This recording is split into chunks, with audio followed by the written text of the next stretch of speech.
তো রাধে রাধে বন্ধুরা, হরে কৃষ্ণ, হরি বল, জয় গৌরীতাই। আশা করি রাধা মাধবের আশীর্বাদে তোমরা সবাই খুব ভালো আছো। আমার গলা শুনে বুঝতে পারছো যে আমি কেমন আছি।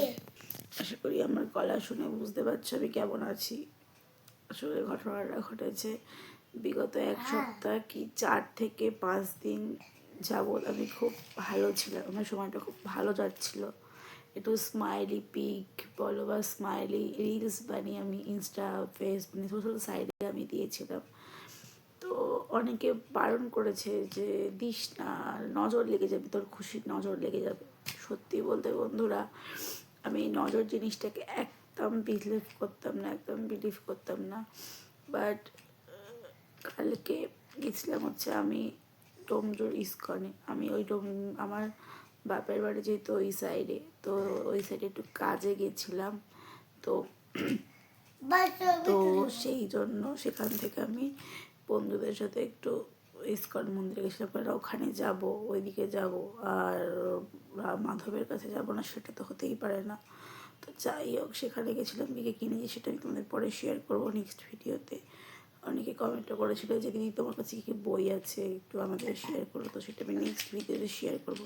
তো চুপ করো। তো যাই হোক, কদিন যেই ভিডিও দিয়েছি, আর কালকে রাত থেকেও না, আজকে সকাল থেকে উঠে মানে রীতিমতো আমার অবস্থা এতটাই খারাপ, মানে প্রচণ্ড খারাপ। কালকে মনটাও একটু খারাপ ছিল, বিকজ আওয়াজ করো না, তার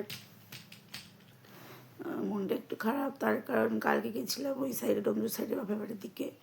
তো ওখান থেকে বাড়ি ফিরতেও তো আমি গেছিলাম এখান থেকে ধরো 1টার সময়, বাড়ি এসেছি রাত 10টা।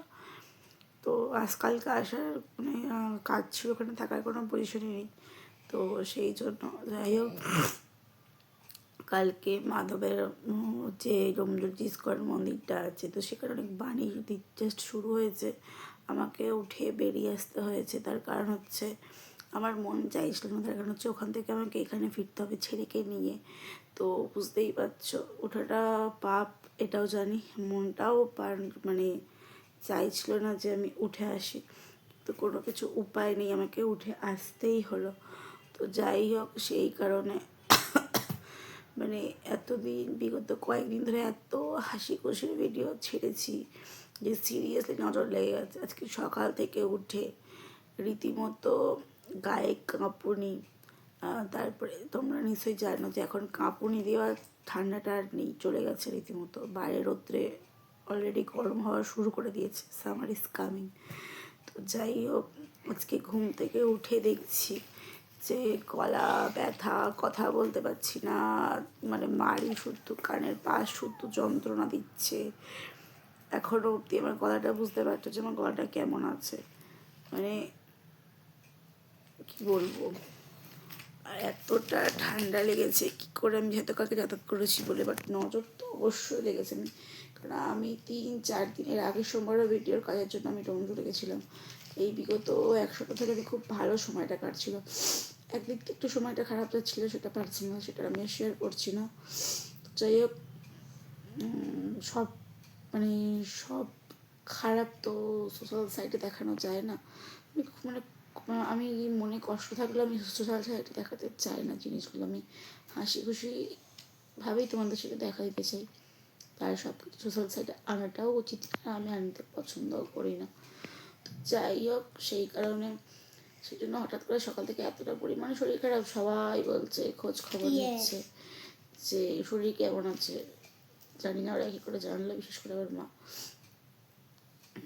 তো যাই হোক বন্ধুরা, ফোন এসছিল বলে ভিডিওটা ওখানে কাট করতে হয়েছিল। তো কি বলছিলাম যেন, হ্যাঁ, নজর সত্যি আছে। আমি কদিনই খুব বিশ্বাস করতাম, সকালের থেকে খুব শরীর খারাপ। তো তোমরা যারা নজর বিশ্বাস করো না, প্লিজ বিশ্বাস করো, আমার মতো ভুল তোমরা কেউ করো না। হাসি মানে যখন সময় ভালো যাবে নিজের মধ্যে রাখবে, কোনো কিছু সোশ্যাল সাইডে লোকজনকে দেখাবে না। তোমার খুশিটা কেউ সহ্য করতে পারবে না, সবার নজর ওত পেতে বসে থাকবে নজর দেওয়ার জন্য, তোমার খারাপ যাওয়ার জন্য। তো যাই হোক, রাধে রাধে, হরে কৃষ্ণ, হরি বল। আজকের ভিডিওটা এই পর্যন্তই, দেখা হচ্ছে পরের ভিডিওতে।